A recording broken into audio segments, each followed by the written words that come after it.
Two. Welcome, folks, to another episode of the Church Solutions Podcast. My name is Phil Thompson. This is episode number 432. Nice to have you with us today. Steve Lacy, who's normally here, is not with us today, but we have a guest. Before we get to our guest, we want to remind you that the Church Solutions Podcast is brought to you by DailyDive365.com. Preach once, inspire daily. DailyDive365.com. It's a new product. It's actually from us. And Daily Dive will create for you automatically podcast, devotionals. You can get on Alexa flash briefings. It will do some sermon clips for you. It will even take out the garbage for you. Maybe not, but it will do a lot of things. And so check it out. Just go to dailydive365.com. It's a new product, and we're offering a special price for it right now. So check it out. I also want to remind you that we have a podcast coming up, and the date on that is going to be in June 18th, and it's called the Easy Button for Transforming Your Sermons to Podcast. That's the name of the webinar, and you can sign up, reserve your seat for free. It's about a 30-minute webinar. And honestly, it's going to go through what some of the things that DailyDive365.com does. And so you can sign up for the webinar by just going to webinar.streamingchurch.tv, reserve your seat, share it with a friend, and, I think you'll like it. I think you'll get some out of it. New technology. All right. So our guest today we've had him on here numerous times. He's the co-founder and the CEO of ourchurch.com. He's a husband, a father of three. He's a blogger, and you can follow him on X. Still can't get used to saying that. Instead of Twitter, it's X. So you can follow him on X at Paul Steinbreck. And Paul, welcome to the Church Solutions Podcast. How are you today? Good. Thanks, Phil. Thanks for having me back. Yeah, And I definitely want to sign up for that daily dive trash service as soon as I get off the podcast here. Yeah. Sign up for it. It's limited offer. So, you don't sign up soon, you won't get it.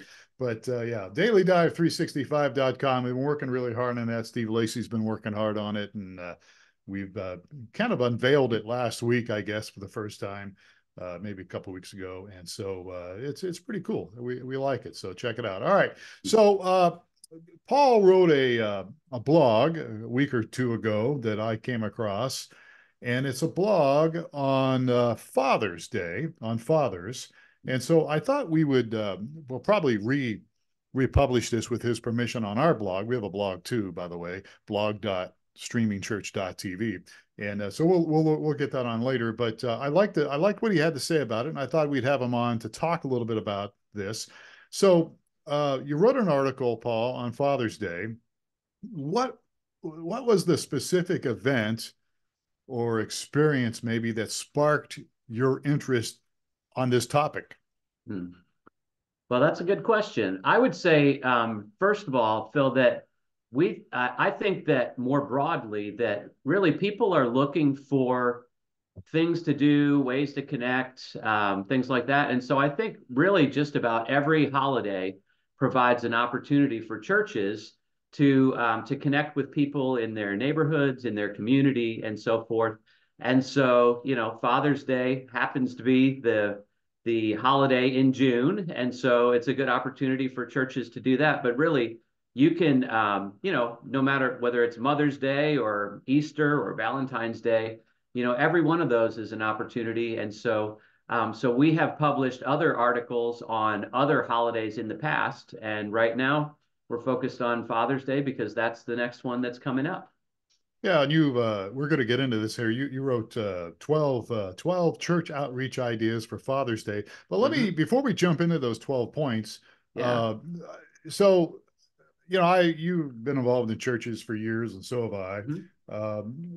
Mother's Day is always very well attended, Yes. traditionally for church gatherings, right? Mother comes and brings the husband and the kids along, and anybody else. But Father's Day, not so much. Yeah. Why is that? Well, I think, part of it is just the differences between the way that moms and dads tend to want to spend their day. Moms want to get the whole family together.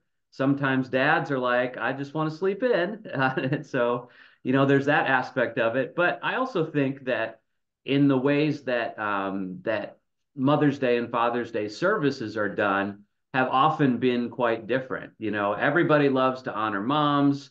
They're so hardworking. They care for their kids. They do all of this stuff. And so they're always honored and rightfully so. But sometimes when it comes to Father's Day, it tends to be the messages tends to be like, dads, you're not doing enough. You got to man up, turn off ESPN, spend time with your kids and everything like that. And so, for a dad that is maybe he's not as committed to Christ or to his church, if he's invited to a Father's Day service, maybe he doesn't want to go and get that kind of lecture. And so Mm. he would just rather, sleep in or go play some golf or something instead. You brought up an interesting point in the article, and I probably need to. People can read this article. Like I said, we'll put it on our blog. But what's the address? It's ourchurch.com. Is there /blog? What is the Absolutely. Yeah, that's it. Ourchurch.com/blog. okay, all right, okay. Yeah. So you brought up a point that back in the day, Mm.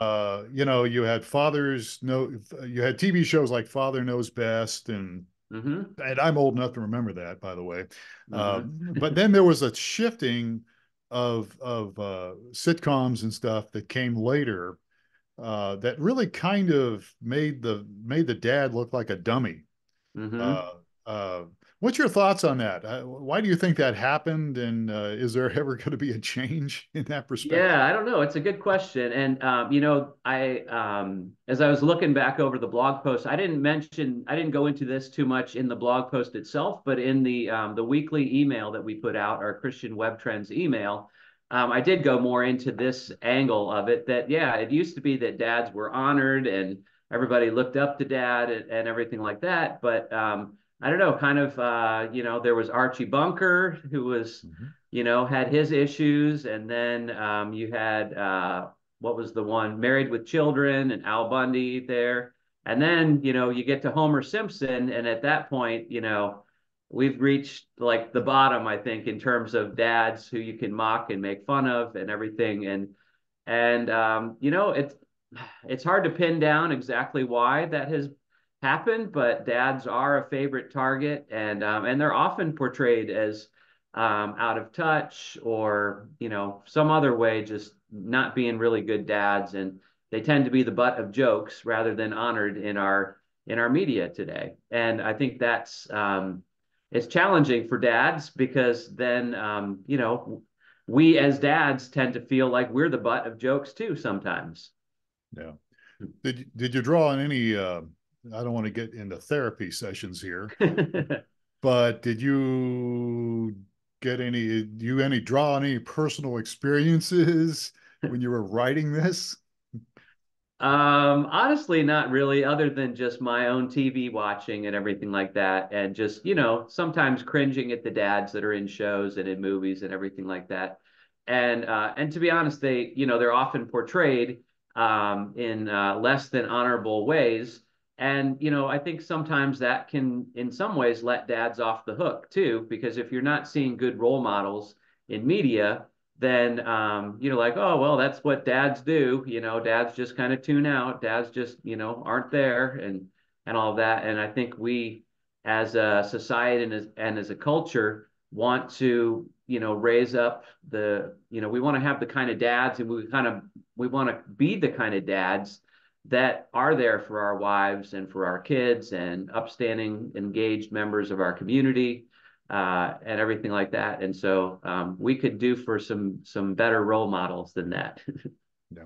All right. So let's jump into you gave 12 outreach ideas for Father's Day. And I don't know if we're going to get through all 12 of these, but Mm-hmm. I thought we'd jump into a few of these here. And again, I like what you said towards the very beginning here about how many times fathers don't really want to come to church because you're going to get hit over the head, how you're not Mm-hmm. good enough, you're not man enough, or whatever. So some of these maybe tie into that a little bit about that idea about how to get away from that idea of beating beating guys up. Mm-hmm. So let's talk about the first one. You talk about Father's Day, having a Father's Day tribute service. What is that all about?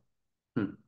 Well, I think it's because it's Father's Day. It's just a good opportunity to honor dads for what they do, for their commitment to their family, their commitment to their wives and kids, and for the way that they lead their families and the way that they try to be a godly example, teach their kids what it means to follow Jesus. And I think it's hard to be a parent. It's hard to be a mom. It's hard to be a dad. And so I think we need to, it's really good to honor the dads who are hanging in there and making sacrifices for their families, whatever their situation might be. And so that, what they're doing is acknowledged. So instead of beating them over the head, Yeah. it's actually honoring them and encouraging them a little bit. Okay, so Father's Day tribute service. Let's move on to the second point, Father's Day breakfast. Now, I like that idea a Hmm. lot. Father's Day breakfast. Now, I'm assuming this doesn't need a whole lot of explanation, right? I mean, it's an event that you could have to again honor the fathers, but also kind of organize it where people are involved Hmm. and so on and so forth, right? Yeah, absolutely. I mean, I think dads and kids love to have breakfast together, and you can make it even easier so that they don't. I mean, it's great to make your own breakfast together as a family. That's a great event opportunity to do things. But your church could also do a Father's Day breakfast and invite the dads and have them bring their kids, and it can be a great event. I think the key for this one and for probably all the ones that we go into is think about things that dads like to do with their kids, and you can help to make it easier for dads to do those things by organizing them and hosting them, and breakfast is just one of those things. Who doesn't like pancakes and bacon and sausage and all that breakfast goodness, right? Yeah, unless you're a vegan. But anyhow, well, yeah, and the third point you make about is maybe organize a Father's Day barbecue, and Hmm. and that would be something you could do either after church or maybe a Saturday before. Hmm. Some of my best times with my son, we used to take the Jeep out. We still do. It's not a whole lot these days since he's married now and Hmm. got his own life. But we would lots of times do Jeep events and we would have breakfast together. And it was really just a fun time that my son had about that. So getting together and eating together, something about eating together, whether it's Absolutely. breakfast or barbecues or dinners, whatever. So that was one point. And you talk a little bit about a Father's Day picnic. So Hmm. now that's kind of intriguing. So tell us a little more about that idea. Well, I think, again, anything that you can do that involves food, first of all. And I think we even see in the Bible, there's lots of great examples where, Jesus ate with people and so forth. So food is a great community type connection building activity. So anytime you can do anything with food, it's good. And then, it's another, a picnic is another thing where it just allows people to do things together. One of the things that I think is that men tend to not always be great socializers, just, stand around and talk and meet one another. It really helps for guys to do something together while they're getting to know one another. And so if you have a picnic, where maybe they can play cornhole or softball or kickball with the kids or something like that. If there's an activity going on, that kind of allows men to engage more. And so I think you could do a picnic. You could do it after your church service on Sunday, or you could do a picnic the day before on Saturday, and then invite the dads and the kids to come back on Sunday. So again, it's just another idea that involves food and involves activities that guys like to do together. Yeah, I think the activity thing really adds to any event when there's something that they can do together. And as Mm-hmm. you said, instead of just standing around holding a cup of coffee or lemonade, Mm-hmm. actually getting involved in doing something. All right. Now here's one that you've got here. That tell me more about this one. I mean, some of these are obviously been self-explanatory, but you've got a Mm-hmm. father-child craft workshop. That sounds like a lot of work to me. Well, it could be a lot of work, but it also, I think, guys like to do some manly type crafting things, whether it's woodworking or blacksmithing or something like that. And, my dad didn't do a lot of, I mean, he was handy around the house, but he didn't do, he didn't have a metal shop or something like that, or make his own knives or like carve his own something or other. But sometimes there are guys who are into that stuff. I've got a friend who's got his own metal shop, and so this wasn't a Father's Day related thing, but he just had some of the dads and the sons come over, and we like put them in the fire, and we hammered out knives, and we came home with a knife from that, me and my son together, and it was really cool. I had never done anything like that before. And so it was a bonding experience for me and my son. And then, we come home with this memento, this piece of memorabilia from our event together. And if I had thought about it, it's right across the room from me. I should have had it here. I could have held up the knife that I created that day with him. So I think it's just a neat outside the box kind of thing. Give dads and sons and even daughters a different kind of experience, something they've never done before, and that makes it memorable. Yeah, absolutely. Let's not forget about the daughters on these things too. Yeah, for Um, sure. so outdoor movie night is another one that you've brought up here in the blog. Hmm. So how do you do it outdoor? I'm asking some pretty elementary questions here, but Yeah. outdoor movie night. I mean, I know when I did some missionary work in Mexico, we Hmm. we we put a sheet on the back of a bus. We had this old school Yep. bus that we drove around Hmm. all throughout Mexico, and uh, taking our life in our own hands. In fact, I was driving a lot of times too. But one of the things that we did was we put a sheet Hmm. on like the back of the bus, and then we had this projector. This is this is the 1980s, and we showed a movie to the people in the Mexican village. So an outdoor movie night. So I mean, now it's a little more sophisticated. You could do more. There's more tech, right? You can do Hmm. more things with that outdoor movie night. Maybe what, on the side of a building, side of the church building, maybe. Yeah, sure. I mean, I think you could do it almost anywhere, and I think even now, the idea of just putting up a big sheet and projecting onto the sheet still works. I mean, I've done that recently at a camping weekend with my family doing that. And so that gives you a lot of flexibility, and it's certainly a low cost kind of thing. Projectors portable projectors are really affordable today. And of course, you can't get more affordable than a sheet putting that up. Yeah, So, yeah, absolutely. And it's, again, these are great ideas for Father's Day, but mhm, you can use them anytime for any event. And absolutely. it certainly would be. All right. So if you're keeping score at home, let's move on to number 7. Father's Day car show. And this is something Steve Lacy would like. Uh, Mm. so tell us, you get people from the church to drive up their pieces of junk and put them in the parking lot. I mean, how does that work? Tell me more about that. Yeah, you probably wouldn't want to like park my old Mazda out in front of the church or something like that. But a lot of towns have car clubs. And so, you could invite one or more of the car clubs to come out and show their cars.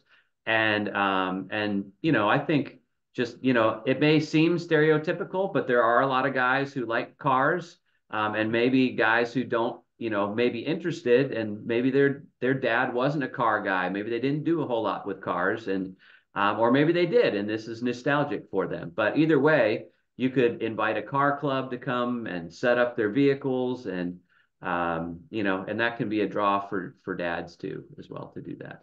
Yeah, we have a deal here in Arizona, usually in the Phoenix area. These auctions, I can't remember the name of them here, but Steve, actually, the a part of our team goes up to the Phoenix area Hmm. once, sometimes twice a year to see these car shows that they have auctions. And Mm. and so you see some really classic vehicles and some Hmm. custom vehicles. And I asked my son, we actually went to one this year. I asked my son about, hey, do you want, he's 25 now. Hmm. And he goes, yeah, I'd love to go see that. And we didn't really mess with cars much. We have a Jeep that we've Hmm. done off-roading with. So I guess there's a little bit of a tie in there. But Yeah. but he really loved seeing all the cars up there. And and we didn't have any money, so we couldn't buy anything. Yeah. But we certainly enjoyed all that stuff. So yeah, car show is going to be a lot of fun. All right. So let's go on to, you mentioned a fishing tournament. Hmm. You're in Florida, so that's almost any state. I mean, even Arizona has lots of lakes here. Yeah. Fishing tournament would be fun. Here's one though that I found interesting. Support fathers in need. This is number 9 if you're looking at his Hmm. blog. Support fathers in need. What does that mean, and how do we do that? Well, I think that there are a lot of dads, older fathers, or people who have disabilities that may not, they may not get to church. They may not even be a part of your church or something like that. And so I think taking the opportunity to honor some of the dads in the community, even if they're not connected with your church, to go over, maybe help with some chores, help with some yard work. And I think you can, it doesn't just have to be about, me and my kids. It can be like, what can me and my kids do for somebody else? And that too can be a great bonding experience. It can be great to honor those people who might be older or might be disabled. And I think another part of it too, that I mentioned in the article is that it doesn't have to be just like, don't view the person who you're serving as like this victim that we have to do stuff for, but view them as another human being, another man that you get to do something with. And so, as much as you can engage with them, ask them about themselves and their story. And if you're doing some sort of project at their house, ask them, how do you want this done? Or where would you like this? And, things like that, so that even if they may not be physically able to go and rake leaves or trim a tree or something like that, they can be involved in what you're doing for them. And it just, I think everybody wants to feel like they're contributing and that they're not just always receiving. And so to be able to spend some time with somebody that maybe doesn't have a lot of visitors, and to be able to involve them in a project so that they feel like they're accomplishing something too, it's just a win-win-win for you and your kids and for the person who's being helped as well. Absolutely. Here's number 10, and this one kind of scares me a little bit. Um, Father's Day panel discussion. What is a Father's Day panel discussion? Why in the world would I want to have one? Yeah, well, it's I don't know, maybe maybe people wouldn't want to do it, but I think there's a lot of dads that have a lot of questions out there. Maybe they're dealing with some things that maybe they don't feel real comfortable asking somebody directly, but they would like to hear somebody, maybe an experienced dad who's a little bit further along. Maybe they've been through certain circumstances. They just want to hear, like, how did you deal with, stuff when your family went through health issues? Or how did you deal with, like, when your kids started to date or wanted to date, and like all of that? How did you deal with when your kids were leaving the house, even? There's all kinds of wisdom, in people who have lived a few more years than we have. And I think that's one of the things that churches and men can do a better job of is mentoring other men and providing wisdom to other men, so that we can learn from each other's experiences and each other's mistakes that some of us have made, so that maybe future generations don't have to make as many or the same mistakes as we have. Well, that's a very good point. Number 11, give away manly prizes. Manly prize. What's a manly prize? That is a good question. No, I mean, I think anything, I mean, again, it's going to seem kind of stereotypical, but, if guys love to eat out at a barbecue restaurant, or, give a gift card to a hardware store, maybe fishing gear. If you have, it really kind of depends on your budget and the size of your congregation. I've seen some churches that gave away a car. Got to have a lot of members and a lot of contributions for that one. Yeah. Or maybe somebody who owns a car dealership or something. But anyway, just think Yeah. about the things that the guys in your church might like to do, and maybe it's a family weekend away at some place or something. can be practical, help to foster relationships, and everybody loves to win prizes, right? So you There can you go go. that route for sure. I pastored a church in Kansas, and we had a small group one time. We went around the small group saying, "What is it that you like that people don't really know that you actually like?" You Good know, and question. people went through different things, and I said, "I like candles," and Hmm. people are like, several people are laughing about it. They thought it was the craziest thing in Uh-huh. the world that I, as a man, would like candles, but I do like candles, Hmm. and I don't put them on my office because they get a little toxic in here if you burn candles. All right. All right. Let's wrap this up. You wrap things up with launch new groups for dads. Hmm. It's a great opportunity to announce on Father's Day, maybe like you were just kind of some of these things we already were talking about, new Yeah. ministries for fathers, outdoor stuff, maybe Hmm. men's Bible studies, classes that to help Yeah. parents, you know. I think the thing to keep in mind with it is that a lot of these the things that we've talked about before are one-time events, and they're things that are attractive to dads. They might get them to the church or to the activity or something like that. But anytime you do an outreach event as a church, you want to be thinking like, what's the next step for the dads that are here for the first time?